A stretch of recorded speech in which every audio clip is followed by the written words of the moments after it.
All right. Hi, Lionel. Hi, welcome to Shanghai, Marine and Antoine. Thank you very much. So, it's a pleasure to come to see you. Actually, so we've been put in relationship by Olivier. Yes, thank you for the introduction, and very excited to have you face to face in Shanghai finally after so many discussion online. Yeah, he did an amazing job, Olivier. He opened so many doors for me and put me in relationship. And then we had a few calls together. You were super helpful for us to come to China. And, the China wine landscape is a bit of my playground. That's true. So the story behind this is that 2 days ago, so Saturday, there was a big tasting here in Shanghai of Chinese wines. Yes. And so you told us, Marine, Antoine, it's the place to be. Exactly. If there is one day for you to be in Shanghai, it's definitely this day. So we're like, okay, let's go. Let's come to Shanghai. And you did it. Yeah. And so it was amazing. We have plenty of things to share with you guys. But today we have a discussion together. Yes. You have plenty of things to say because it's been more than 20 years that you're in China. Absolutely. But first, I will let you introduce yourself. Yes. All right. So introduction. I mean, it's. I think introduce yourself is always not that easy. I've been reading recently about how to introduce yourself without a social marker, without your age, without your name. So I will try to do that today. That's a very good challenge because I would say I'm Antoine, I'm 29. So So I think that this is what we do as it's not a job interview, obviously, but so how do I define myself? What defines me, right? The key thing is about energy, is about willingness, is about achieving goals and sharing resources and added value. I'm obsessed with added value. This is my motto.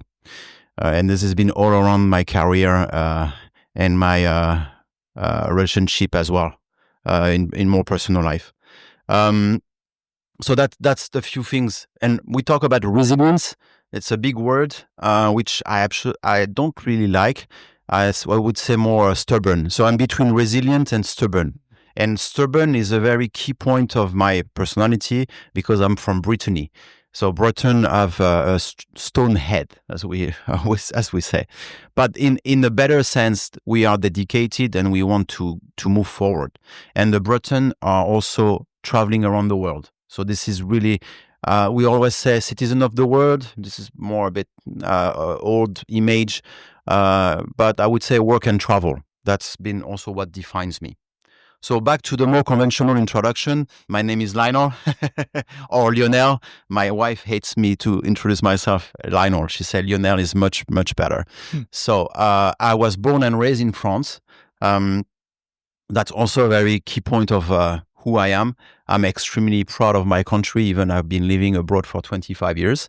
And living abroad always helps you to revisit and reconnect with your own roots. So again, I was saying I'm a Breton from my father's side, and from my mother, she's from Périgord, right? So when you put all those two things, I have a very strong background in fine food. Maybe fine is not the best way to say, but good stuff, oysters and foie gras, right? So I think this helped me to develop my taste as well. All right. So that's the key things I would share. I'm married. I have a young boy who is going to be 9 years old. So my wife is Chinese, so we have a mixed couple. She's been in Germany for 10 years. So as I said, I have a lot of interest in multicultural environment, okay, beyond my day-to-day job. So I think this is quite important to mention. And a proud holder of a master in international trade in wine, where I studied in Montpellier. So I was born in Paris, by the way. I forgot about that. So I'm very proud Parisian as well. So yeah, it's a lot of mixed culture. And all those time to study and to meet new things always push me to travel around the world and to start my career abroad. So that's in a nutshell, a few things about my temper and my motivation to wake up every day and move in this wine environment here in China. How did I arrive to China? Because this is always a big question. And my answer is always, I took an airplane, right? So this is a kind of a joke, but it's half joke. And why did I go to China? Because, I mean, my first trip was in late 2001. So yeah, it's quite a while back. My key motivation to go to China when you are a young student, graduate student, is either you go to Asia or you go to Americas. I thought the challenge to go Americas was a bit too easy because of the language. So I say, okay, let's go a bit harder. So that was the key motivation.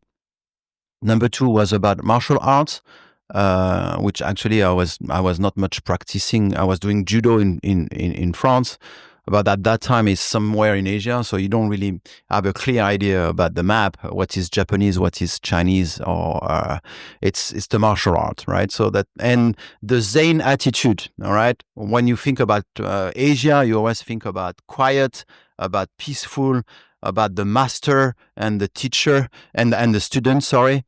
And when I arrived to Shanghai, bustling Shanghai, it was not quiet, trust me. It was nowhere quiet. But it was boiling. It was boiling. And it was exciting. It was full of energy. I always use this word, do you smell possibilities every morning when you start your day? So this was Shanghai 25 years ago. Before discussing how you landed in China, how did you land in the wine industry? What happened for you to be? Because like you're from Brittany. Exactly. Actually, I'm from the north of France. Okay. So, we share something is that there is no vineyards in our country. They were, and now they are rehabilitating them. But it's not a wine culture area. But we have so many other good things anyway. Cider is among them. But anyway, back to your question. Exactly that point. Going to China for me at this part of my life was, I don't really know what I'm going to do with my life. Let's get out of the comfort zone and let's try to get to choose what will be my field. So I am a student at Montpellier Business School. So I'm at second year, and this is the time I need to choose my my specialization. And I arrive. I know I want to go to China. That's sure. I organize a Chinese teacher to come to our school because it's all about quota. At that time, we need to have 4 students minimum to go to the Chinese program. It's the second year of the Chinese program, and nobody wants to go to China. Okay. 10 years after, it's full airplanes of students, but at that time it's very different. And I motivated 13 students, so we are over quota. Very excited about that. To spend 1 year in China and to find a job, because at that time I need to get Chinese RMB to pay my rent. And I end up in Carrefour, in Gubei store, the biggest of Asia at that time. So here is the retail is exploding. There is no online. There is no mobile phone. There are mobile phones, but they are not smartphones. Sorry, I was looking for that word. So no smartphone yet. And as I represent a wine importer who is having a corner and promoting French wine. So this is my first touch with wine. Full stop. My father is not much, has a very small cellar at home, but is not such a wine connoisseur, because in China, when you say you are French, everybody say, oh, you know everything about wine. But no, I learn everything. And then I go back to school, finish my Master in International Trade in Wine, and come back and start my career as in a wine distributor here in Shanghai. So 2002. So you went to China before coming back for good? Yes, exactly. Okay. Yeah. So I actually my master's internship is the 6th month of my probation contract. Okay. This is how I cut the corner to get my first salary. Full employment. So back in Shanghai, first Shanghai student international student learning Mandarin, going to Carrefour every afternoon and promoting French wine. And very confident, say, okay, I know a lot about wine, but I didn't. But there is a sommelier in this company, and I hustle him with questions. So this is really, and the three first wine I've tasted in my life is Lynch Badge, which vintage would be 96, Pichon Longeville 98, and what is the third one? But I always forget the third one. But this guy is doing tasting for VIP clients in Beijing. He's coming back with 3 bottles, and we taste those wines. And this is the magic moment of my career. This is really the turning point. Like, okay, this is what I want to do. Tasting those amazing wines. Amazing. So there is a worse tasting than Pichon Longeville and Lynch Badge. And when you don't, I mean, of course, many years after, can you imagine the guy was traveling by airplane? The bottle were half open, so yeah, true. I would say the condition was not optimum, but still, those were really triggering me into the industry, and this where I am 25 years after, still in China. Right. I mean, I stopped over. I left China. I moved to Greece. I was export director for a Greek winery in north of Greece, where I was skiing, by the way. It's an interesting story, but not for today. From Greece, I moved to Vietnam. I was doing distribution of food and wine in Vietnam. 2000. So I was in Greece for Olympic Games 2004. Also that was a cool place to be. And the best sommelier of the world competition with Enrico Bernardo, Jürgen Fendt, and Gérard Basset. All so many iconic people in the wine world. So very lucky to be in touch with those persons. I interviewed all of them at that time. Anyways, another story for another time. And then Vietnam 2005, 2007, and back in China in 2007. Got married in 2009, and the rest is history. So when you come back, so the first time you come in China is 2001, yes, 2002. Correct. You come back 2009? I first arrived in Valentine's Day. Okay. It's good luck. Yeah. And so you come back in 2009? Seven, sorry. Did you already notice some change? So yeah, I was very nervous after 4 years break. I left in 2003, more or less, and I come back in 2007. I was very, very worried how much I missed, right?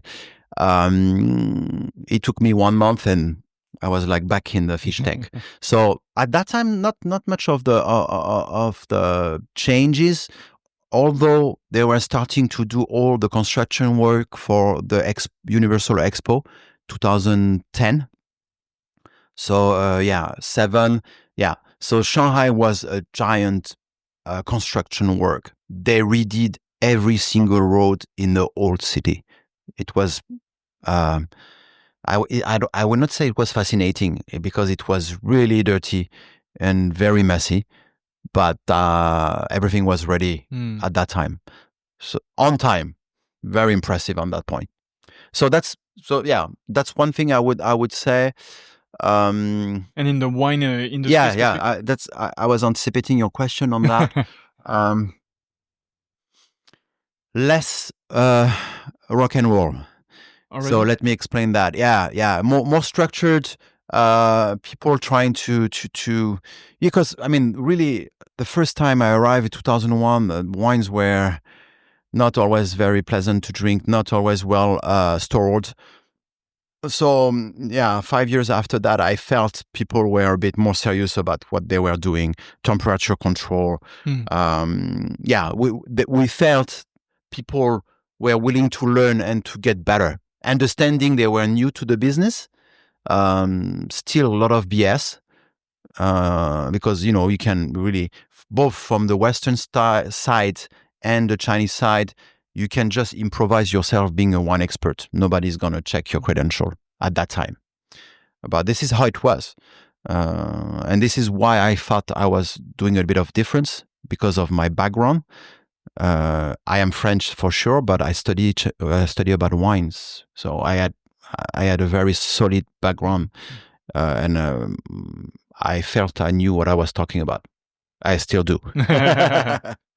And so when you come back, you're working as an importer? Yeah, I work with an importer.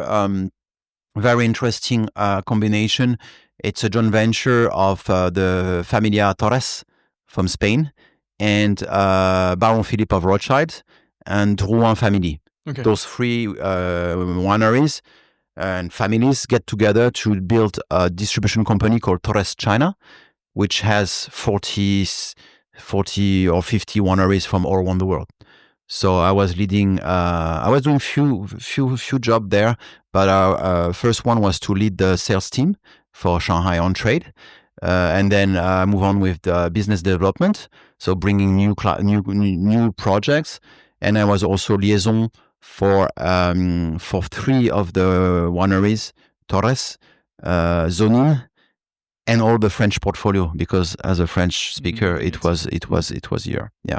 So at that time it was Tétinger family for the Champagne. We had Drouin for the Burgundy, Rhône Valley with Chapoutier, and Mouton Cadet, obviously, for Bordeaux. Yeah. So that was the very busy time, very exciting time. And then I moved to work for AAC Fine Wines, which is the leader of the wine distribution here in China. It's been built up by the Saint-Pierre family, sold to Suntory, and the Saint-Pierre family just bought it back last 2 months ago. So it's very, very key news in the wine industry. Very exciting to see what's coming next from that point. I opened an office for Gruppo Italiano Vini, which also gave me the opportunity to be an expert in Italian wines as a French guy. So I did that for 2 years. And from 2013, I decided to focus on Chinese wines. That's another part of my entrepreneur career. And we'll definitely talk about that. We will dig a bit on that. Because it's an area of interest for us to understand Chinese wines and to go deeper into that. Absolutely. And so now you're an entrepreneur. You're a consultant. Yeah. How would you describe what you do? Exactly. This is I am an entrepreneur by defect. Okay. So this is not, because it's a very glamorous word or title, which I don't feel I earn. So I decided to do this business because I was getting more senior, and I was not very easily employable. So I decided to do this project on my own. So yeah, I started in 2013, actually in a very different mindset to consult international wineries to set themselves in China. But, very confidently, I was like, wow, this is easy. And 6 months after, there was no client signed, and I was panicking. So I had to reshift my focus. All right. So back to your question, expert in Chinese wines. That's for sure how I could define myself, and I will define that clearly, because expert is quite a big word. Entrepreneur by defect, but this is not very cool tagline. Independent consultant. I think this is pretty who I am, right? Because I work on my own, right? So entrepreneur involve a team for me, right? And after more than 10 years on my own, that's not exactly. I mean, of course, I would look for raise some funds and interview people to join me, but it's very specific what I do. And so far, I've been maybe a bit micromanagement as well.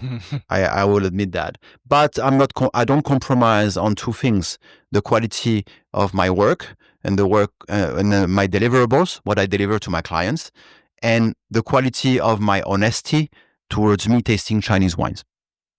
And people also appreciate that from me. Because in this world, we also, in the wine world and in the Chinese wine world especially, we need to be careful with the face. In Chinese, we say mianzi of our clients, which I still do. But if I don't like a wine, they will know. And more importantly, they will know why. Okay. For me, in everything I do, the big question is why. Why not? Why? It's not about I like it or I don't like it. I like it, yes, because. right? So this is really much and every tasting I'm leading is always the way I interact with my crowd, because it's very difficult to express strawberry. I mean, nowadays we have more strawberries in China, but there were a time there were no strawberries in China. Some of the fruits are not available. So when you need to describe wine, you are a bit in corner. Of course, you learn there are some equivalent local fruits.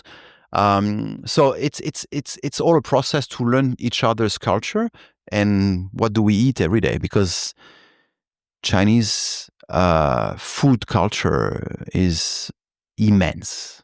It's without borders. So this is what connects, I think, our palate. From the wine side, it's a bit different, but from the food side, the palate, it's every Chinese on earth has an amazing palate because they are super precise about food taste. Mm-hmm. Yeah, and it's way larger than what we would think from Europe. It's like Yeah, because I mean, we speak about China always, but it's about all the provinces. Exactly. I think there are 36 provinces, if I'm not mistaken, somewhere like that, and each village has their own food, water. Exactly. Yeah. Baijiu, of course, is going together. Beer. So yeah, from the drinking culture, wine is one of it. And I think it's good that we talk about that, because in Chinese, we specify which jiu. Jiu is the technical word. It's not technical, but it's the word for wine. But it's not the same wine as we have in English. Okay, Putao jiu is wine made of grape. Baijiu is white wine. Mijiu is wine made from rice. Huangjiu is also another orange wine. So we have jiu. So the word of jiu is way larger than just Putao jiu, which is grape juice, grape wine, right? So I always, every time I introduce myself, I'm Chinese Putao jiu expert. So I'm expert in grape wine. So this is really narrowing down the topic. The conversation. Yeah. So it's been now more than 20 years that you're in China. What did you notice? So there are a few things I want to focus on today is Chinese wines, but, okay. But for me, Chinese grape wine. Yeah, Chinese Putao, but more importantly, wine in China. Okay. So it means the perception of like Western wine or the other wine in China, the evolution of the consumer profile, what they want and stuff, and the evolution of wine producers in China, wine production in China. Wow, this is huge, it's a very huge topic. So it's a bit like, the three topics I would like to cover through your experience, obviously. So the idea is, how did you notice the things? Maybe we can start by the wine consumer, if you want. Okay. So what did you notice, like in the habits of consumption? Sure. In the the expectations also of people concerning the wine. Okay. How did you? What did you notice in those 20 years in the evolution? This is a vast, very vast question. I always, because I of course, as I said, my first idea of business model didn't work out, but I still consult here and there for wineries. I very select the clients I want to work with on that. But my really first conversation with those clients who want to get into Chinese market, I always say, China is a tea drinking market. Okay. And let's never forget about that. Because this is a reality. This is a culture. We drink tea for 5,000 years, even more in China. And we probably will drink tea for the next 5,000 years coming. Saying that, coffee has made a tremendous foray in China. So everything is possible, all right. So I'm not making any judgment on that. It's just a fact. But I really want to emphasize that, because it's all going with beverage. So of course I'm enlarging the spectrum here. We are only talking about Gio, and now I include also the other beverage, beer. Okay. So tea number 1, beer number 2, number 3 will be Baijiu. Okay. So when I say that, I don't speak any red wine here. All right. Of course, things have changed. there is a new market who has been built around red wine because red is color of luck, and now we see white wine coming up, back to the consumer habits. But let's keep in mind that this new category of grape wine is very new in the last 30 years. Okay, we were drinking red wine back in the days for banquet, for wedding. But this wine was usually mediocre quality or poor quality, cheap, just for the ganbei. Okay, we always talk about this culture of ganbei. We drink in China as friends, as respect. In a small glass, you pour it and you bottom up. So you don't have much room for assessing the medium body or the fruit or the tannins. No, it's just bottoms up. All right, gan, dry, bay, dry. Make your glass dry. Okay, so it's like that. So of course it's worked very well with baijiu because it's a very high alcohol content type of wine. But compared to our culture, to swirl the glass, to analyze the aromas, to dig deep, we are not there. It's a very different culture.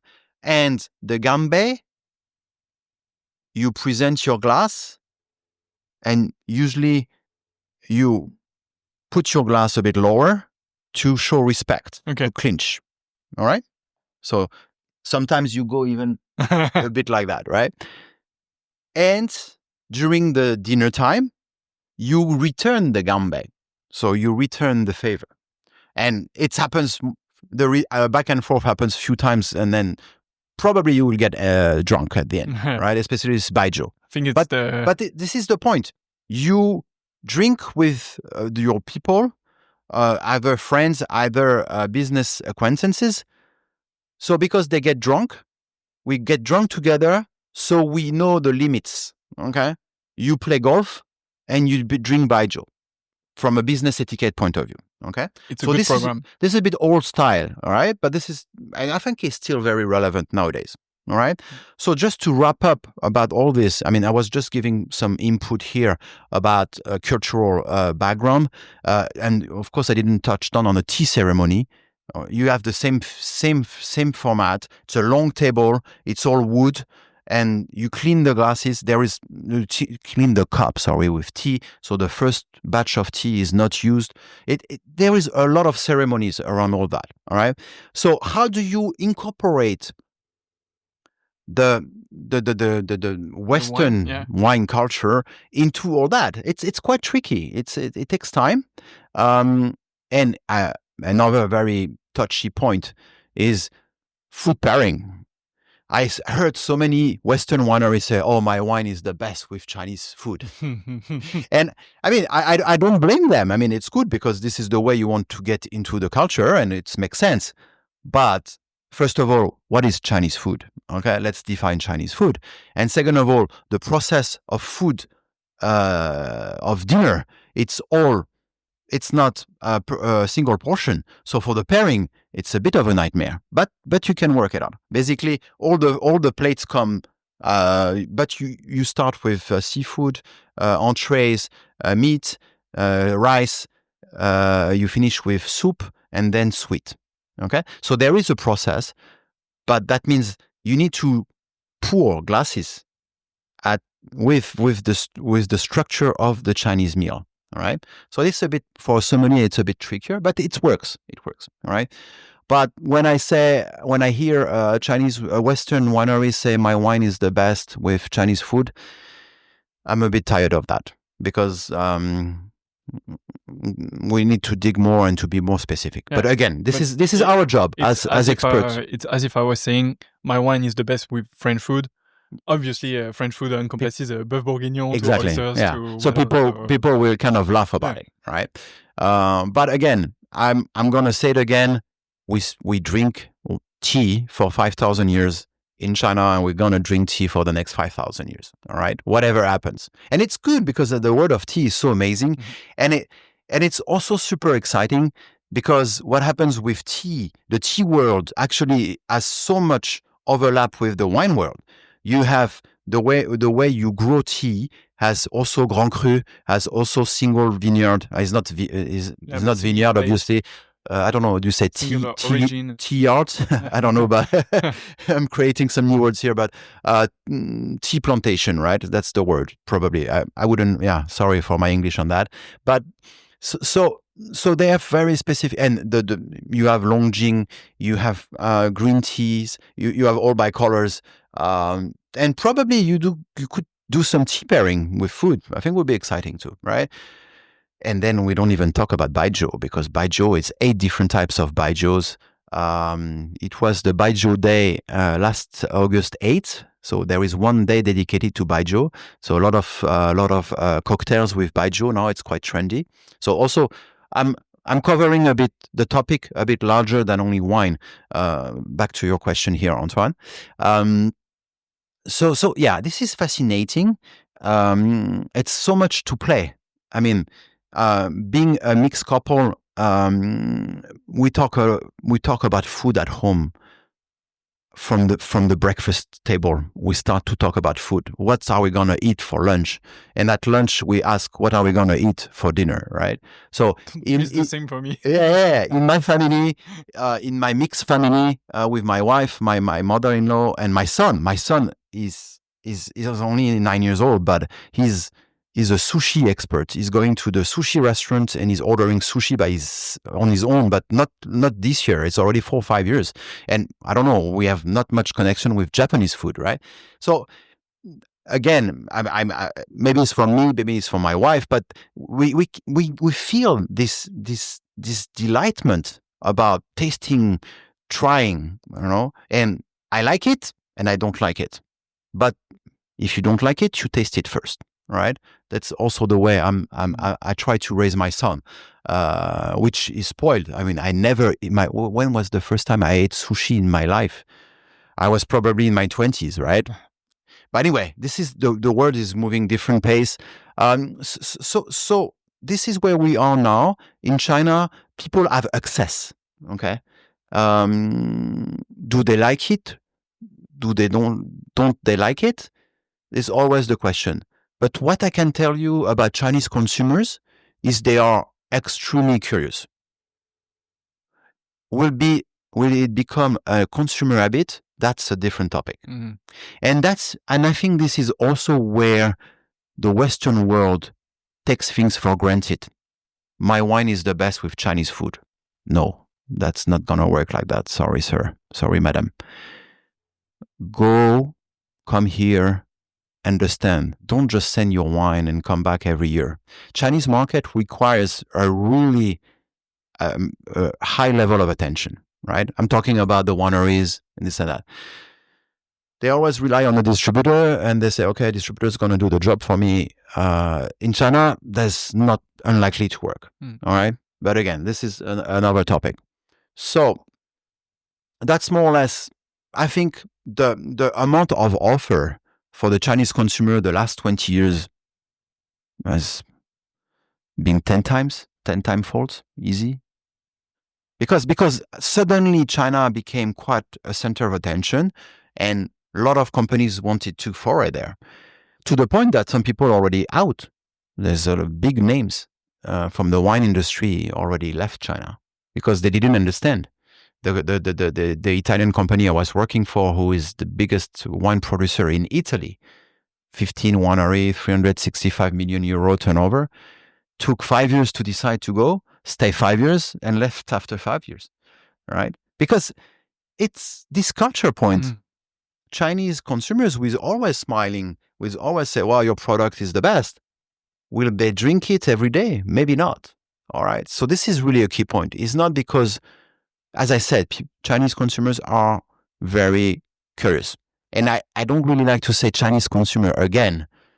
Let's keep in mind that it's very fragmented. Mm-hmm. Okay. But anyway, I mean, we need to give a bit of overall, right? So spoiled. At the end, they are spoiled by choice.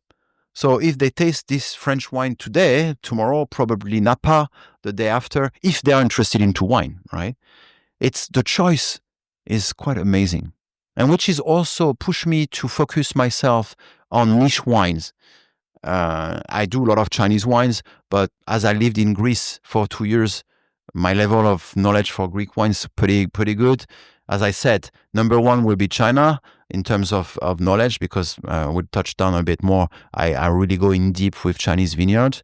Number two will be Greece, and number three will be Italy. France, it's my roots, but I never work in France in the wine trade. Champagne still. Champagne, this is really my... but this is another category. In my French world, my chouchou, as we said that, my, I love, I'm totally big fan of champagne, but again, it's another story for another time. So this is where I'm going around, touching all the niche wines. We did North Macedonia versus Greece. We did Romania. I do like to and those wines are available here. 2 years ago we did Lebanon versus Israel. That was a tough one, but I mean, people are still very open-minded here, so the political impact was minimum. Next week we are doing oyster from Sparkling of the World. So this is going to be 15 different labels from 15 countries. So this is the type of things I like to do beyond my Chinese focus. So what you say about Chinese consumers is that basically they have plenty of choices in front of them. So first, the market is more fragmented than what people think, meaning that is duper, over duper fragmented. So that there are plenty of regions, plenty of generation, plenty of level of income. So it's a bit of a bias to say, there are 1 billion Chinese people. Obviously, they will buy my stuff, and I will be rich. And they absolutely will not drink 1 glass of wine per day. Okay, let's cut that. It's a nonsense, all right? Because in a demographic way, there is 800 million of people who are working the ground, who are peasants. Okay. And those people probably will drink more baijiu than anything else. That's for sure. Okay. And maybe the market access the wine, like they are not in big cities. Correct. Yeah. Unless those are wine region in China, probably. But even the price level is still quite high. This is a lot of choice. But back to my point in terms of demographics. Chinese wine consumer, regular consumer wine market will be 300 million on occasion, like Chinese New Year, and 30 million like super serious, right? So let's not talk about the 1.4 billion. Let's just ignore that because it is not consensual. It doesn't make sense. And then Shanghai, definitely a wine capital. South, Beijing is in extremely rough time after COVID when it comes to F&B and wine. So Beijing is kind of back to roots, and it's north, and in north we drink baijiu. Shenzhen is quite more on the natural wine market side, probably influenced from Hong Kong, and also because it's also very young demographics. Guangzhou and Shenzhen are really like fighting; they hate each other. But hate is a big word, but Guangzhou is the old money, and Shenzhen will be new money, if I can just give it a bit of a stereotype. Chengdu is a really amazing new wine market, really big positive trend. Shanghai is very, very saturated. Yep.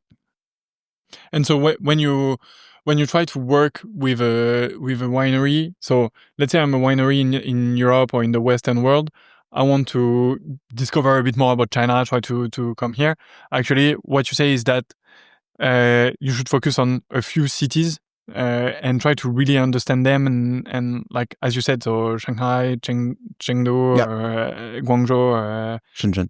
Shenzhen. So this is the approach to have. Yeah, I mean, there is always a lot of debate. Do you use a distributor or do you do the distribution on your own? That's the first question to ask. Second question: how often? What are the resources you want to allocate to that market? Right? Are you able to come at least twice a year yourself? Be with the sales team, follow up. Because I mean, I understand the wineries. Their job is not really much to do that, right? The winery is to make wine. So if there is another market which is easier to work with, so be it. I mean, China is not a must. This is the question. I mean, are you equipped for all the paperwork, for all the logistic? I mean, you can sell your wine faster to your neighbors, stay in Europe if you are in France, or, I mean, China is not for everyone, frankly. It's really, but we are a bit off the topic, I think, because here is more about Chinese Western winery coming to China. And this is why I decided for me to shift myself and really focus on Chinese wines. Why? First of all, because they are accessible. I was very bothered about the fact that I had to wait the wine to arrive. The logistic nightmare to bring those wines, import, the duty, custom clearance, all this is such painful, especially when it's late and you have your on-trade client. You negotiate with them for a few weeks and the wine doesn't come on time. And at the end, they go to your competitor. So that's one of the key reasons, is one of the reasons, maybe not the key, but there's one of the reasons that I said, okay, I'm going to focus myself on Chinese wines because they are accessible. But they are not so easy to get. I've struggled a lot as well, but at least a bit easier. All right. And then also a bit of luck for me to go with the wine market or wine production market. And I think this is going to the next topic about the Chinese wine production. What has happened in the Chinese wine production? A miracle. This was my next question. I know. So that's perfect. Yeah. So let's dive it, right? And I think this is even more interesting about consumers than what happened in China. It's amazing. China is not a place, as I was talking about tea for consumers. We don't make wine in China. China is not a country which technically is able to produce wine. Oh, this is a big one in the... This is a big stone in... Some people won't like this. Okay, and now why? Okay, I'm coming here with... I'm not just going to say a big statement like that. Why? Because, and this is a very key point, winter, minus 30 degrees. All the vines, they die, okay? After minus 10, they feel not comfortable, okay? And there are only 2 regions in China where you don't need to bury vines, okay? So you bury vines to protect them for the cold. Otherwise, they burn from cold. It's a bit of a paradox, but that is how it is. Minus 30 degrees, they don't survive if you don't protect them, right? So this makes China a very unique place on Earth with thousands of hectares of bending the trunk and covering. So vine burial. Okay, so this is which is going with extreme winemaking. Okay, that's the few tagline I use for what is Chinese wines. And the second point is new latitude. It's not old world, it's not new world, it's new latitude. And this word has been used by Jancis Robinson and some other experts. It was started in Bangkok, in a wine conference in Bangkok. So most of the wine from new latitude, we start with Thailand, Japan. So all those wines are new, obviously, but they are not new world, and obviously not old world, right? So it's a new category. So I think it's a pretty good term coined, right? But I'm back to this. You bury the vines 1 month after the harvest. So harvest is late August, early November for some places. It's not always the same in China based on different region. But let's say from November onwards, you start to bury the vines and you unearth them April, right? So the time of flowering is so short, right? So And if you don't grasp that concept, then you don't know why Chinese wines are so expensive, right? And so there is a lack here of connectors, about voices, about explaining. People always complain Chinese wine is expensive. Yeah, because first of all, we don't make wine in China for such a long time. And again, this is another wrong information. We are making wine in China for 11,000 years, which is one of the oldest places on earth. So yeah, there's a lot of paradox. I'm not saying there were wine for all that time, but there were some recent digging that we saw some wine press in Hebei, right? So yeah, Chinese wine environment is all very complex when you dig a little bit deeper. But let's back to this vine burial, right? So you have flowering, as I said, everywhere you bury except Shandong. And Shandong, you have huge rain in July, which is the worst time for your flowering part, okay? So if we narrow down, we finish to Yunnan, which is tropical place, very south of China, but they planted vines in 2,000 meter high, so high altitude. So they have 4 seasons there.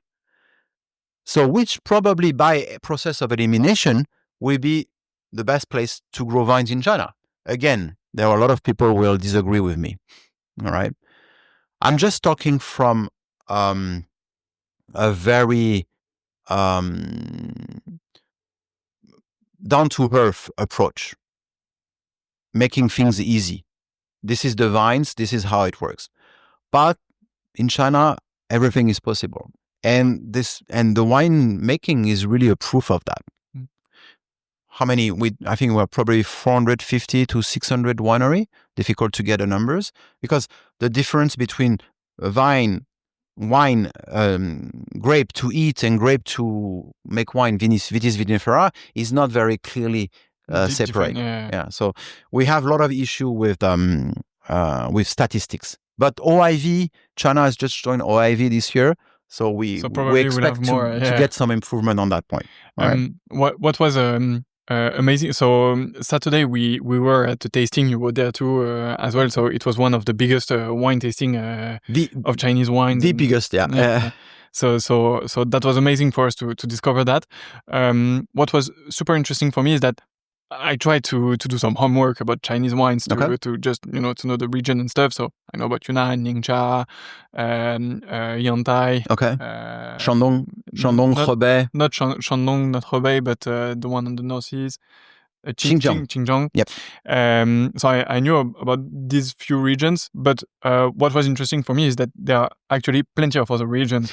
Between 9 and 11. Some of them are very small. Yeah. But And so with all those different regions, obviously you have very different wines, very different risk, very different possibilities. You disagree with that? It's mostly Cabernet Sauvignon everywhere. On that point, okay, I'm just talking from a grape point of view. Variety, on the grape variety, it's quite safe on that. But, and this is also a very good point I wanted to jump on, is the winemaker, the actual generation of winemaker are totally getting free of the Bordeaux format. Okay, the first generation was very into Bordeaux, and it's nothing wrong with that. I'm not saying it's good or it's bad, right? But they were feeling safe to get the guideline of Bordeaux style wine, and Cabernet Sauvignon is a grape can grow easy and make a good wine.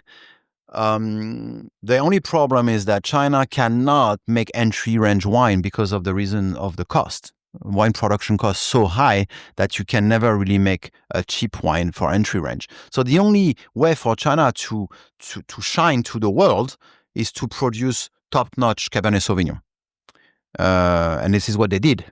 Aoyun, Longdai, Baozhuang, many wineries were pushing. I forgot also about Domaine Franco-Chinois, Zongfa. So yeah, in each region you have one stellar Cabernet Sauvignon, right? Is it good? Is it bad? I'm not saying, but this is what we could observe.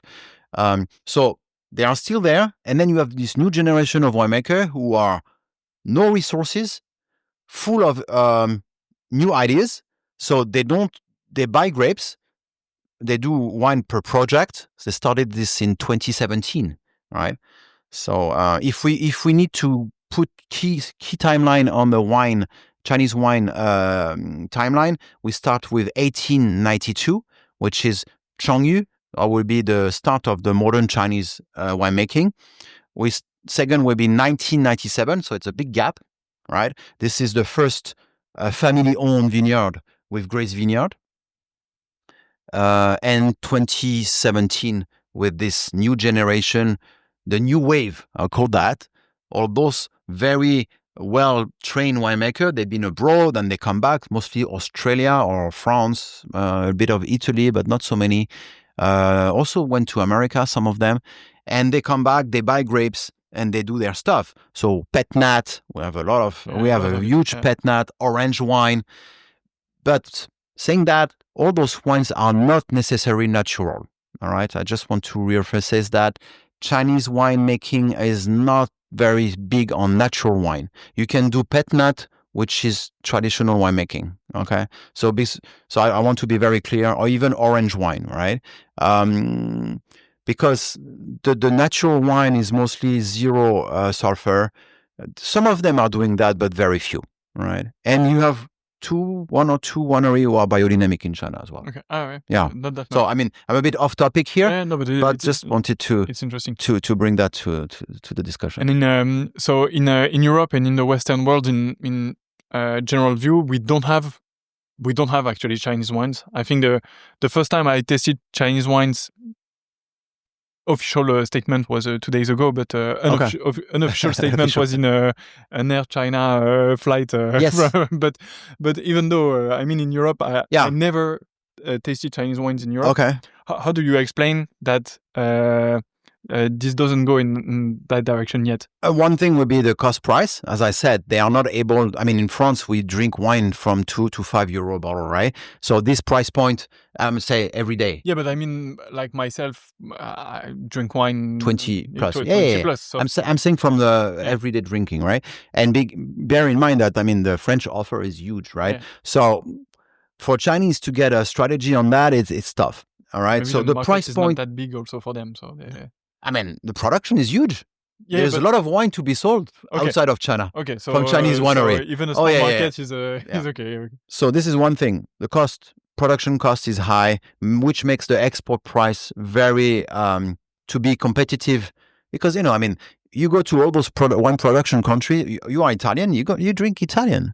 You are Spanish, you drink Spanish. You are French, you drink French. You are British, you drink British too, sparkling and so on. Right, a bit more diverse from British probably. I hope for them. Yeah. But usually you drink what you have home, all right? So for you to taste something else, it has to be something like extraordinary. €300 for a bottle of Chinese wine. Are you ready for that? I'm not sure. Yeah.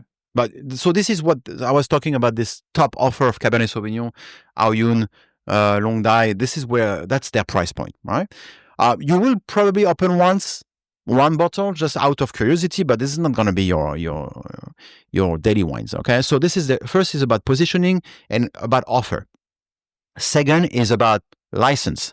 You need to have export license to export Chinese wine abroad, and those licenses are quite difficult to obtain. All right, so that's the Chinese government or from Europe. Okay, yeah, and I'm not even talking about how difficult is it to bring Chinese wine to a Western country from the custom clearing. Yeah. That's so because I tried that. I worked for a few projects, and so far they all failed. Right. So that's the free reason why Chinese wines are not yet there. Right.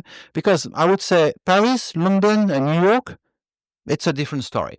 You go to all the fine dining restaurants, you will find some Chinese wine on the list. Okay. Ritz-Carlton, Paris, all the wine clubs. London is quite famous for all the wine clubs. So you go to 67 Palmer, they have a decent wine list of Chinese wines. And as of this summer, New York has just recently a new batch of Chinese wine prime producer arriving in. So this is happening. Germany probably has also a lot because they do a lot of things with Provine. France has a bit of in Bordeaux. You will find some Chinese wine at the what is the museum in Bordeaux? Cité du Vin. Cité du Vin. Yeah. So there is a Cité du Vin project in China as well. Yeah, opening in Beijing. I mean, it's been delayed with COVID, but hopefully we will see that. So all those will facilitate exchange around that topic. And I know few Bordeaux restaurants. There is a fine dining Chinese restaurant in Bordeaux who is serving some top Chinese wines. Sommelier is an amazing lady, Gina. So yeah, there are few. If you dig a little bit, projects, you will find things, but it's not super obvious yet. And do you see? Have you seen in China in the evolution of the consumption? There is a trend like that in the consumer industry, luxury industry. The report says that Chinese people tend to refocus their consumption on local consumption. So it means that like big brands from LVMH or whatever are not the dream anymore. They prefer to buy like local things, local brands that are very nice and very top quality. Do you see the same in the F&B and in wine in particular? Do you see that? Fine. A refocus on local. Yeah, like Bordeaux Burgundy is fun, but actually we also have Chinese wines, and we prefer to drink Chinese wines. Yeah, there's this trend called guosha, a bit of nationalistic focus. No. Okay, you don't see that in wine at all. I'm very blunt on that. There is a quite big trend towards Burgundy, and China is no exception. Unfortunately or fortunately, I'm not gonna say. There is a very big struggle to convince every day. In my everyday life, I have a lot of struggle to convince Chinese consumer to drink their own wine. Okay. That's a challenge for me. So I cannot say I witnessed the same trend. And I'd like to be total devil's advocate with you on that. It's not what I'm going to say is not my personal opinion, but I just want to react to just what you said about LV. They just built a new project here in Shanghai with a boat. I think you probably saw that, right? I think we have to go to see it. So is it really true that Chinese consumers are getting away from LV? I mean, I'm just talking LV, okay? It's just one single brand in a luxury environment, right? Because the boat is quite obvious, is quite cynical, but they have a villa next compound which has been really built up really recently. So the amount of investment from LV the last 2 to 3 years in China is quite sizable. Again, I don't believe this type of brand is just investing very heavily money, just knowing that the consumer are going out of LV. But again, it's maybe one single brand. Okay, I don't want to make it a general statement. Cartier has cut 40 shops the last, even more, I think. So, I think it really depends on the market, right? And I want to also react to that. I wish Chinese people drink more Chinese wine, but let's get back forward. 20 years ago, the Chinese wine quality was really, I will be polite, was really medium to mediocre, right? And something I didn't mention in our discussion about what happened in the production side. Those big guys, the big names, when those new wineries arrived in 97, I say the Grace Vineyard, but of course there's a long list, right? Those newcomers, they challenged the big guys to push them to the quality. So this is really something I think was super healthy for the industry. So all those big guys, they do very good. They do way better wines now, right? So this is one thing. After that, the consumers are always very, very shy and cold toward Chinese wines. And maybe they still have the image of... They were maltreated as I said at the beginning of our interview, they know to taste. So I think they were very maltreated with the quality of wine at that time. So this really left a very negative impact. I just want to share a story here. I did a tasting for a company, a corporate tasting, right? So we talk about CEOs. They invite their key clients. They are investment company. So, we talk about high-level executive management, right? And they say, let's taste what's the best of Chinese wine. What can China offer? So budget is unlimited. Quite, almost. Very, very decent. 30 people come to this dinner. So I do the pairing. We do French food with Chinese wines. Okay, so we turn the side up a little bit. And everybody like, wow. And I get some magnums. I get some old vintage. So I really, I work hard for that, right? Because, it's my time to shine. And over the night, people get a bit more relaxed. They drink a bit more. And I heard, obviously I speak a bit of Chinese since I'm here, obviously. So I don't know if it's in Chinese or if it's in English, but whatever the language is. One of the guests say, because we were by the end of the dinner, and my client start to be a bit nervous because there is not enough wine. So he asked his driver to come to his personal cellar to bring old vintage from Bordeaux and cognac, obviously. And I'm like, okay. This is not the point. That's not the theme of the night. But if it's late night, you can allow it. I'm fine. It's the client, so I have nothing to say. But they start to uncork those 80s, late 80s, early 90s Bordeaux vintage. And one of the participants just enjoyed the glass and say, oh, that's wine. And my face is really hurt, because I worked so hard. White. But I think this kind of little anecdote is really summarizing where we are at. Because I can bet I do a blind tasting and the people don't know what they're drinking. Yeah, exactly.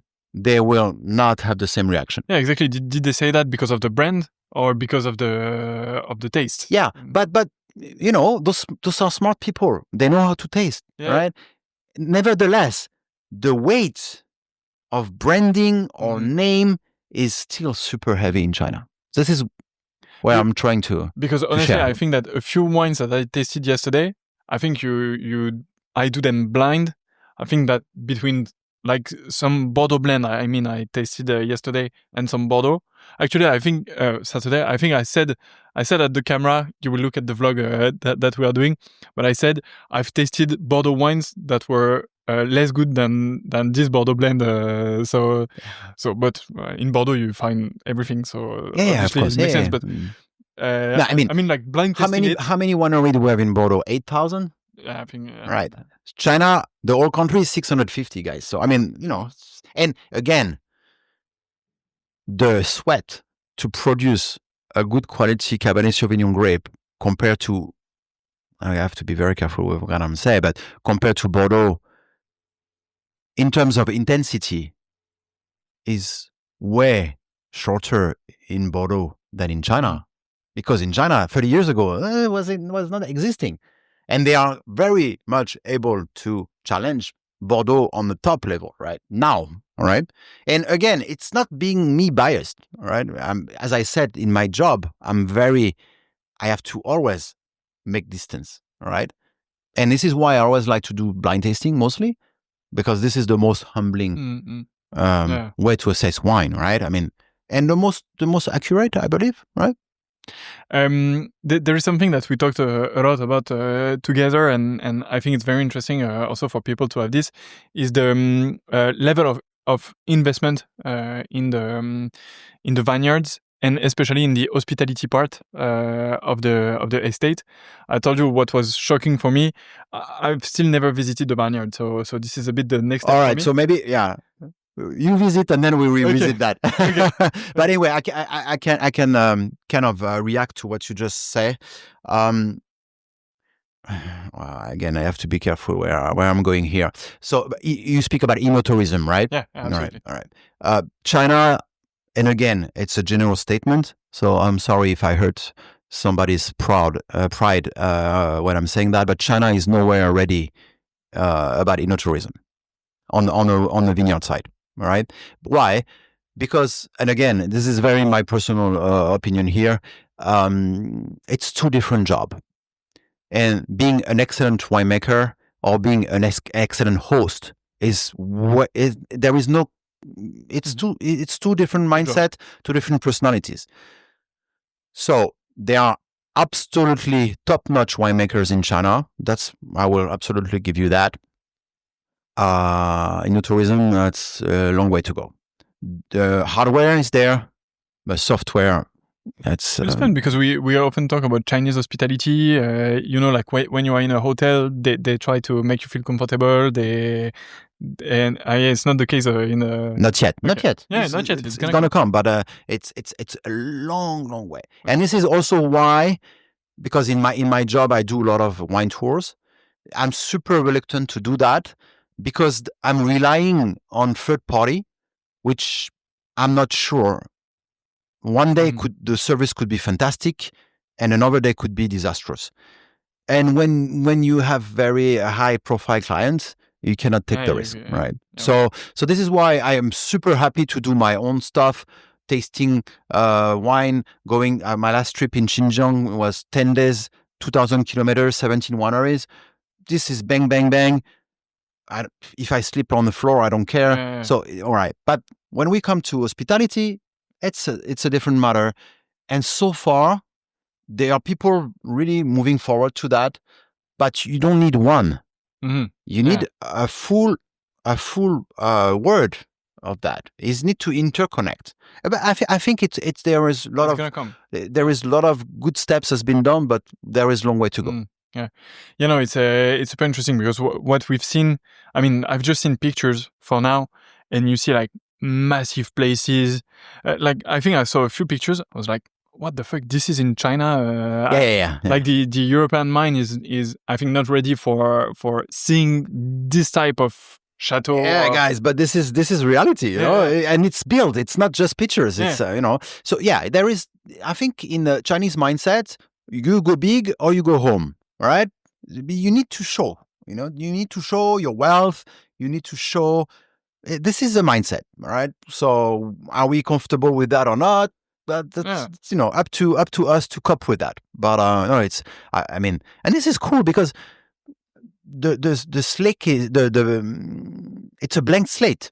So they have this opportunity to write their own history, and I'm very excited about that. For being the witness of that, I'm super jazzed about this. And also, just for the tourism, there is one point obviously that is lacking is the information accessibility.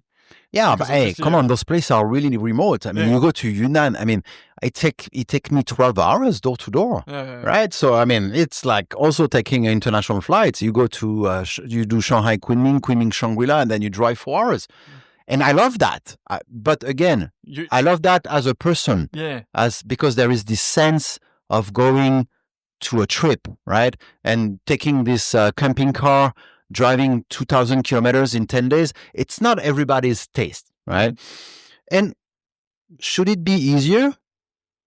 I don't think so. Because this is also, it's always, devil's advocate, right? But if the gates open and it's so easy, then it will be a nightmare because you need to control that. Let's keep in mind, right? I mean, China is a people's Republic of China, right? It's people, right? So there are, if you become a touristic place, there are places trust me, during the national holidays, there are places you don't want to be because it's really packed. Really crowded. Yeah. You just talked about witnessing the Chinese wine's evolution and their quest to like becoming like to realizing their self. So like something to say. China 30 years ago was not in the top 30.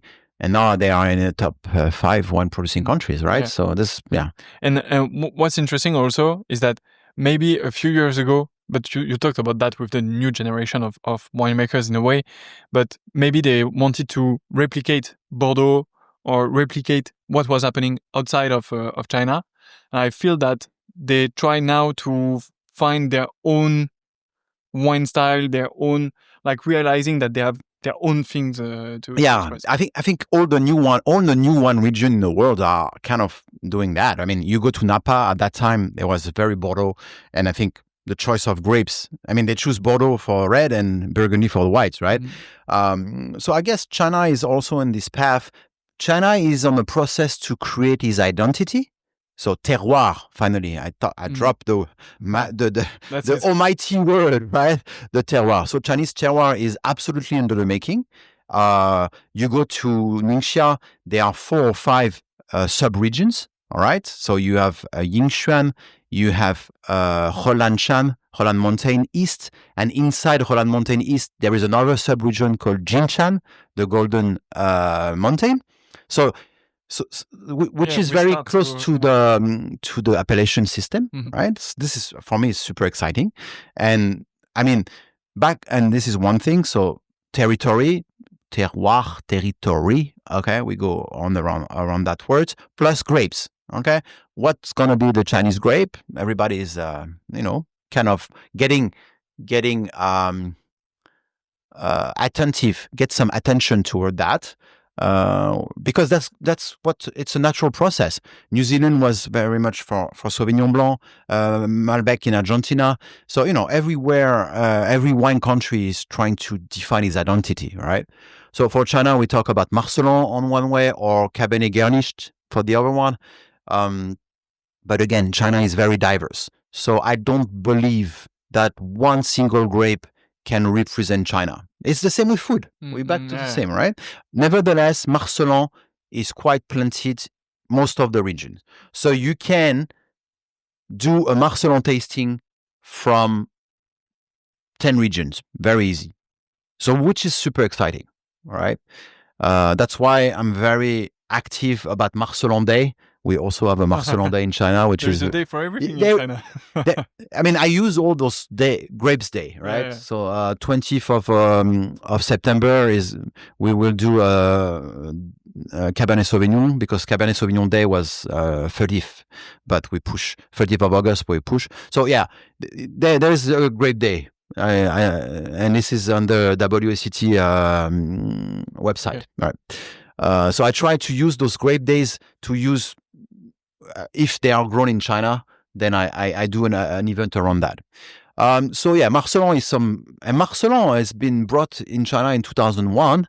So again, by Domaine Franco-Chinois. So it's the story. I mean, we could do a separate topic about Marcelon's story in China, Marcelon's success story, because this is really what it is. We could do a full podcast around that, but not today. But Cabernet Garnished is a bit the loser in the fight. White grape, very interesting. Longyan, that's a local grape, which I think will be very exciting too. That was the first Chinese white wine ever. So yeah, but again, it takes time. So those are very by the book. And this is one thing I wanted to also emphasize. You have all those guys who are doing pet nat, orange wines, and the big trend now is Blanc de Noir. All right. So I'm super excited about that, because I think I've never seen so many Blanc de Noir still wines. Okay. I mean, Blanc de Noir, obviously champagne, sparkling, right? Yeah. Sparkling, but Blanc de Noir still wine. So Blanc de Noir from Marcelon. Who would have known? Who would have believed in that? I got a Blanc de Noir from Syrah, and also some local grapes. Last Saturday, I tasted Blanc de Noir Cabernet Franc. So they have already some sparkling Cabernet Franc Blanc de Noir, which is, I loved it. I'm a big fan of Cabernet Franc, by the way. Last one I tasted is from Beaujolais, Gamay Blanc de Noir. That's the new discovery. So, and this is what I like, those tasting is like, every tasting I discover something new. So you never get bored. So this is why I say I want to pay a tribute to those people, because those winemakers, okay, they always mostly in the shadow. In China, we don't promote winemakers much, unfortunately. We promote masters of wine. They have big aura here. We promote the owners because they have the cash. But the guy who works in the shadow and under the crazy sun are those winemakers. So I absolutely want to pay tribute through this podcast today to those extreme, the new frontier extreme winemakers in China.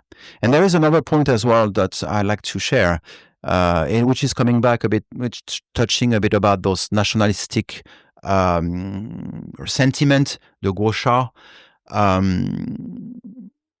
China belongs to Chinese wines, to Chinese winemakers. I don't necessarily agree with that. So, because there is a big topic, there is a big debate about the consultant winemaker, the flying winemaker.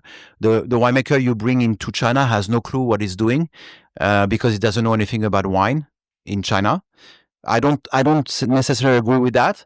And I challenged one time a very famous Chinese winemaker.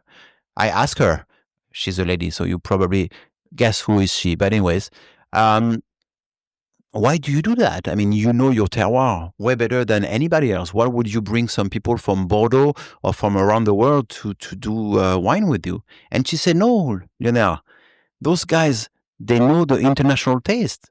They have exposure that we don't have. And this totally left me voiceless because she's extremely right.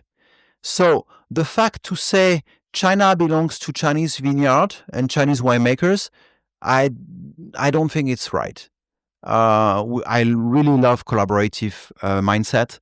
I think it's very interesting, especially with China and Australia, for instance, that the Australian winemaker come to China, do wine vintage, and the Chinese also go to Australia, right? What we've seen recently was La Chapelle was doing this type of, it's not a joint vintage, it's a joint wine with Penfolds. Yeah. Well, this one is a bit crazy because the cost of making that is insane. The transportation of the juice is insane, but the idea is absolutely fantastic. So my wish for the next step is to see this happening in China with a very notorious winery. We have Rothschild, we have LV doing their wine in China, but why not seeing some juice from France blend with a juice from China to make a super interesting blend, which is going with all our mixed. This is all about blending is really much into the wine industry, right? Yeah. So blend culture, blends, So this is why I'm not super supportive of the idea about China belongs to China when it comes to wine. It's the wine industry is always about sharing and making. We open a bottle, right? Yeah, exactly. It's so you talked about Blanc de Noir and about white wines that are a big trend right now in China. Not so big. Okay. But it's what I suspect to be really the next step. Yeah, okay. So, and I didn't explain why. Yeah, it's good to get back on this because, as I said originally, historically, Chinese wine world is very much about red wine, but the shift towards white wine has finally happened. Hallelujah! Because we were waiting for it for at least a decade. So it was very conservative, and now, thanks to ladies, consumers, the bottle of white wine with 5 ladies after work to share finally is happening. So, but it's happening too fast. So in the vineyard, there's not enough white to supply this demand. So this is why you need to switch to do Blanc de Noir. And I think it's very smart because the cost of production actually is not so expensive. So it's a win-win. It's a win-win. We've also witnessed a lot of sweet wines in a tasting. Yeah. Obviously, it comes with the new wave of consumption, trying to get people into wine. I'm not too sure about that. I think sweet wine's always been there because there were a lot of sweet reds. So so the sweetness has always been there because the sweet is the friend of the newcomer. Okay, when you start your journey to wine, it's very rare you start with very dry, very crispy white or even dry reds, right? So sweetness into the wine, especially in Chinese wine landscape, has always been there. But saying that, the quality, it was very cheap. Sweet red, you could have found that in Georgia back in the days, right? Okay. So that was kind of similar with China. So high volume.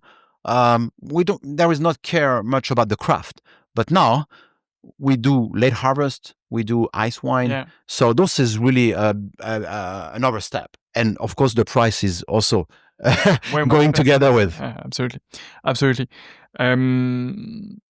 I think we have covered already a large number of topics. I mean, it's very interesting. It's a very interesting introduction to Chinese wine, Chinese markets. Okay, I've tried to be not to talk too much, to be focused. I'm trying to think if I have other things. Marine, do you have a question? No question from Marine. All right, thank you very much, Lionel, for thank you for having me, guys. I'm very excited about doing that because I think I do this quite seldom actually, but it's helped you as well to put your idea to structure your ideas, right? So I think it's a good exercise. Thank you for giving me the opportunity. It's a good one. I still have 3 last questions. Okay. That are always the same podcast to podcast. Sure. The first one is, do you have a book recommendation for me? Yep. Especially about wine? Yeah, of course. So I have 2 book recommendation. One is one is about Chinese wines, all right, which is very, very seldom to find, and it's a new release. It's been made by a mixed couple. He's half German, half Spanish, and she's from south of China. All right. Okay. They used to live in China, and they just released their book. They started in German and now it's in English version, right? So I think it's. I will share all that. So the Chinese Wine Dragon is the name of the book, and it's made by York Philip, and Savannah Wu. Very interestingly, they were in China for a few years and they travel. We collaborated a bit on this book. They were asking me some tips about which winery, a special journey for the Middle Kingdom. Right. So we'll put the link in the description for people listening or watching. So I think it's a lot of stories. It's more like a road trip type of book, right? Nice. Yeah. So I think that's and another one a bit more classic, because I mean, as a wine, I mean, I'm a wine expert in a way, still under the making, but I'm also a wine lover. So this one is called The Story of Champagne. Sorry, I'm very classic. By Nicolas Faith. Okay. So that was my summer book. Okay. So I want to share that with you. It's extremely well written, and this guy is a British gentleman. It's really in a pure sense of being a gentleman. He's also investigating. So his way of writing is amazing. So I had a very good time. So I'm always criticized by my friend to always even read books about my own business, but I don't know. It's just a passion, right? So I didn't. Amazing stories. So about the introduction before, I forgot to mention passion is what defines me a lot. But anyway, I guess you guys got that already.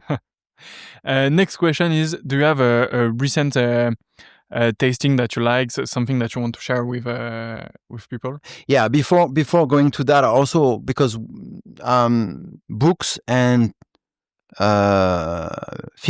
movies. I will put them together. So there is one addition I'd like to bring here about Chinese wine. It's not a movie actually, but it's a documentary, and it's raising the. Oh, I got a blank here. Sorry, guys. Putting the spotlight on the. No, I forgot the name of the movie of the documentary. Okay, anyway, guys, I will get back to you on this.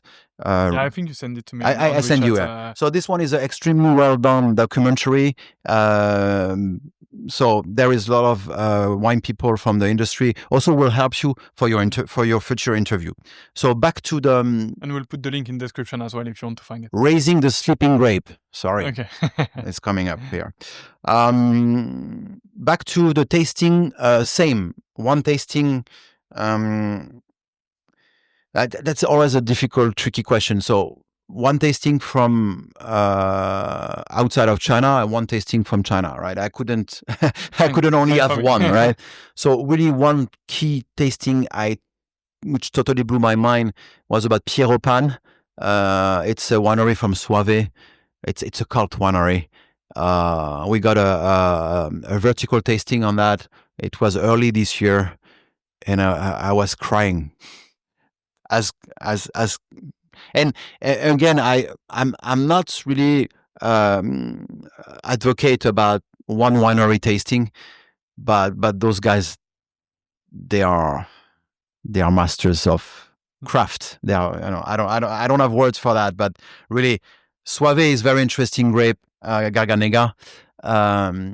So that was really something really got my mind. Again, I love Italian wines despite being French. Sorry for that. and then so about Chinese wines, I absolutely wanted to pick a Chinese wine tasting which I was not involved, because I think it should be fair not to have a conflict of interest. I'm sorry, I failed. But it's not about me anyway. We did, obviously very exciting Chinese wine was last Saturday. Yeah, absolutely. That's for sure. For me, it's a highlight. But the one, I work also with the same organizer. I have a residence with them. They're in YNAB, if I may say the name. And there were so I do one grape 1 month, as we talked before. And one particular totally stand out was the Syrah tasting, because it's a very niche, very few winemakers are making. Syrah from China. Yeah. Okay. Yeah. Syrah made in China. Yeah, that was this tasting blew my mind. So from all around the world, all around. So Chinese is a big word, but just China, from around China. So this was February, I think. Okay. Yeah, Syrah days in February. Who would have known? But which is good actually, because to warm the heart. Yeah. And also put in perspective between North Rhone and South Rhone for the Syrah style. It's very promising on that front. So nice. Drink Syrah, guys. Still a lot of things. Drink Chinese Syrah. Still a lot of things to discover in that. And final question for this interview is, who is the next person I should interview? Yeah, this is the most difficult question of the interview. So again, I had to prepare that a little bit. As I said, in this documentary, you will find most of the movers and shakers of the Chinese wine world. And I think they are probably all of them interviewed there. Oh, maybe not. Anyways, so I pick 5 people. I'm sorry. Wow. It's not it's a lucky day. It's a bit out of, but and I'm sorry if I forgot some people. I deeply apologize to the audience for that, because if they hear that and they don't hear their name, they might be a bit upset. I'm sorry for that, guys. Anyways, without further ado, Deng Zhongxiang is a mastermind of. He's not a flying winemaker. He's a driving winemaker. I don't know how many kilometers he's making. He's based in Ningxia. He's trained in Burgundy, if I'm not mistaken. French speaker, and he's a I think he's more than a rising star. He's the star now. Anyways, to my assessment, he's consulting for at least 8 wineries in Ningxia, from Pinot Noir to Syrah to Malbec, Viognier. Top of mind. Also making some sparklings, some pet nuts. Everything he's doing is a gold finger. So, I mean, I'm very impressed by his consistency. He has also his own brand, making one of the best value for money Cabernet Sauvignon. So, you absolutely... I'm not sure about his English, but he's a French speaker anyway. So Deng Zhongxiang, definitely a very interesting character. If you can catch him, because even when I go to visit in Ningxia, he's not even available for me. But it's fine. He's an amazing guy. We'll do this in a car. Yes, we'll arrange a setup, and if you drive so many. So I picked 2 winemakers. Another winemaker, we go a totally different region. His name is Feng Jian. He's a very low-key. I'm not sure he would agree to interview. I hope he will.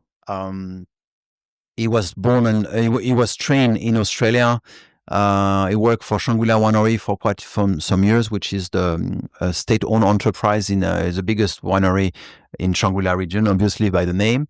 And I was very lucky to cross his path and ask him to join Xiaolin, which is also a cult wine in China. And he made some amazing Chardonnays out of that.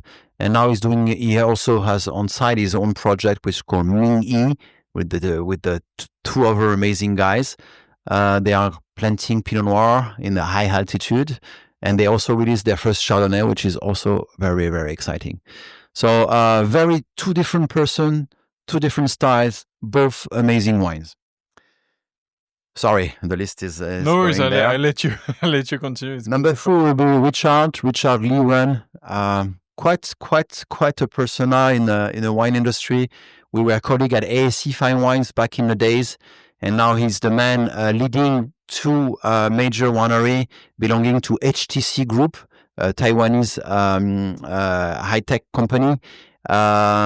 Domaine Franco-Chinois, DFC, and the sister winery called Jianan, which also Shebaipian, because they have different naming, right?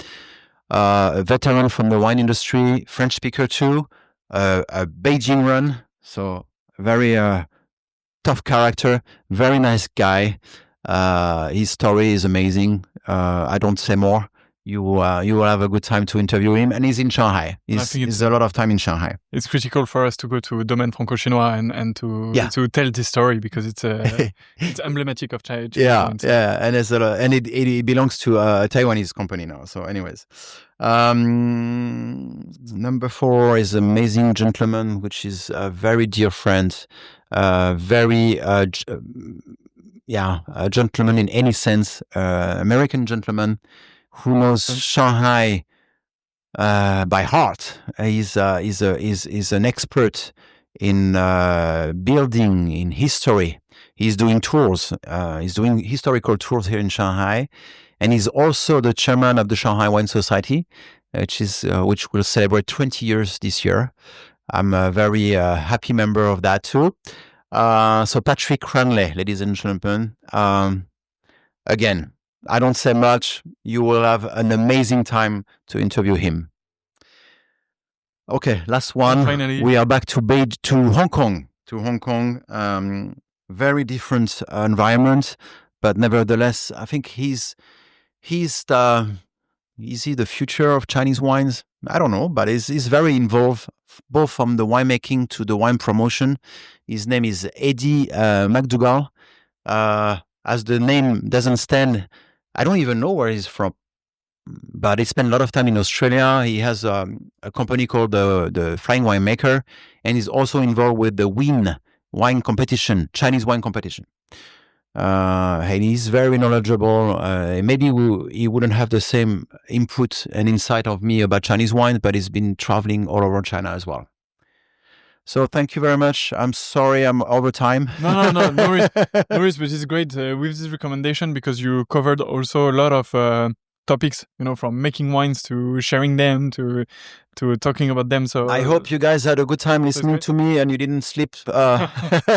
And see you soon. And you gave us good opportunities to come back to Shanghai. So yes, guys, As I said, we can break down in few more podcasts, and I can be a bit more precise in some topic. Again, that you would like to hear from me, right? I'm not pushing here. If there is a need, and we could also open some bottles at one stage, right? Because it's good to talk. It's better to taste. I couldn't agree more. If you like this episode, please share it to at least 2% around you that should discover Chinese wines. I hope it gave you the envy to discover that. And let's do it in Chinese next time. And because this is also our audience, right? I'm learning, but I'm still at the beginning, so I just know how to say "Je m'appelle Antoine." My name is Antoine, so it's a bit. Thank you very much, Lionel. See you soon. Bye bye. Bye bye.